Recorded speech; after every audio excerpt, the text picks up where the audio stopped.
Adventos Crísticos, Adolfo Marques dos Santos.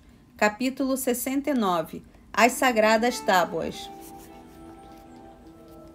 Fazer parte consciente de um planejamento sideral voltado para a Terra é motivo mais do que suficiente para os que têm a nobilíssima tarefa de sustentar o crístico advento viverem em estado de graça, pois preparados e ungidos foram para tal empreendimento.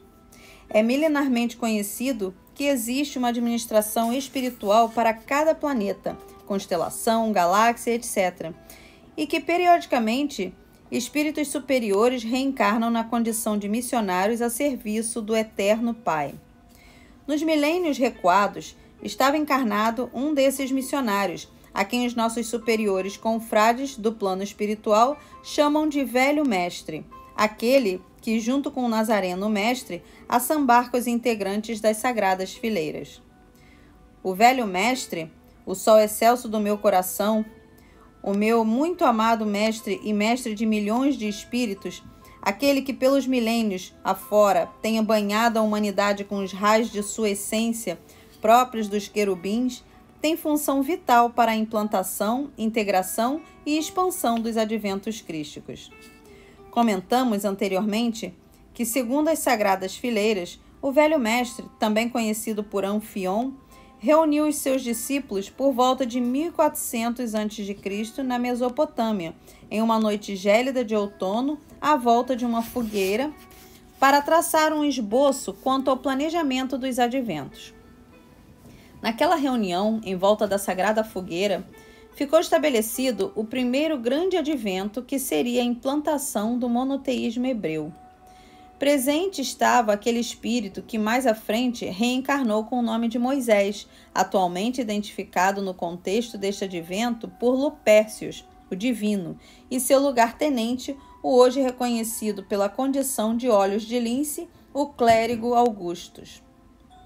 É propósito do comando espiritual da Terra, as Sagradas Fileiras, que os que formaram a Assembleia em volta da fogueira, discípulos do Velho Mestre, alguns atualmente encarnados na condição de condutores da proposta crística, rememorizem o calor da eterna chama advinda do fulgurante crepitar daquele fogo sagrado perdido nos idos do despertamento, quando o planejamento do excelso comando apenas se esboçava para a Terra em sobranceiras existências.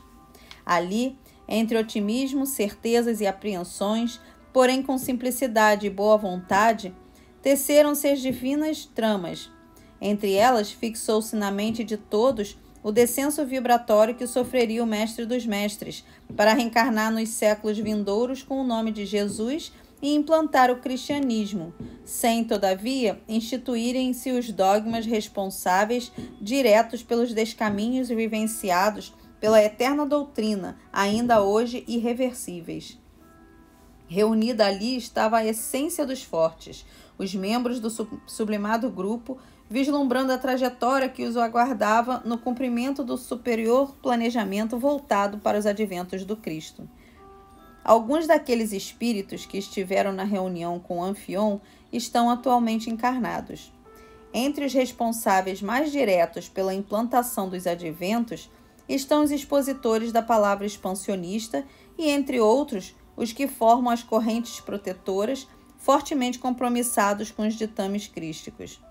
Esses espíritos conviveram com a mensagem do Cristo antes de Jesus reencarnar, já que a crística fonte que inspirou Moisés para grafar as sagradas tábuas foi a mesma que posteriormente inspirou o Nazareno Mestre.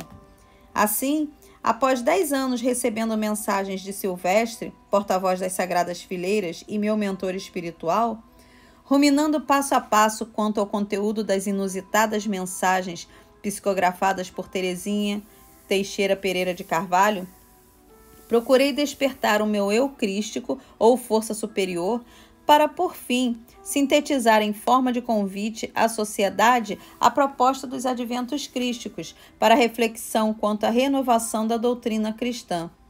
Dessa forma, depois de concluídos os 10 anos ou fase introdutória, estamos apresentando esses apontamentos. Vale advertir que um detentor não é eleito por normas humanas, mas portador do mérito para representar o Pai, apresentando à sociedade o sagrado convite e sustentando a palavra verídica, associado por sutilíssimas cadeias vibráteis a alguns outros poucos espalhados pela superfície do planeta. As sagradas fileiras afirmam: alguns detentores não estão conscientes das sagradas tábuas, posto que imbuídos não estão, por enquanto, da relevância superior quanto às suas tarefas diante do mundo na condição de representantes do Cristo Pai. Entretanto, são distinguidos seres entre os humanos encarnados e de notória personificação na humanidade. Respeitando-se, por assim ser, a autonomia de suas ações, os espíritos que coordenam a vida deles aguardam a retomada. Se outrora o Pai elegeu o portador das tábuas, onde se inseriam os costumes, refeitas normas que promovessem a diretriz dos desnorteados, embriagados pelo vinho do luxo e da luxúria, do prazer e da dor, da esperança e do desalento, assoberbados pela descrença da longa espera, também hoje, em novos, mas assemelhados modelos, o Senhor de todos os mundos busca, em alguns contemporâneos de Moisés, atualmente reencarnados e detentores da eterna, mas renovada fé, adventos, a sustentação da crística proposta.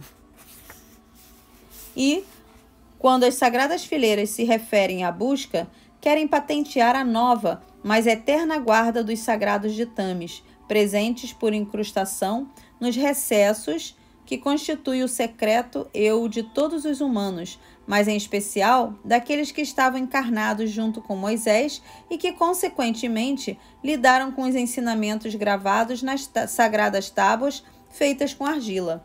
Por ser Lupércios, a reencarnação de Moisés, o líder da reforma doutrinária do cristianismo, é esperado que os líderes do cristianismo renovado, enquanto encarnados, mantenham acesa em si a chama da convicção, a sua chama crística para a sua ligação humana com ele, Lupércios.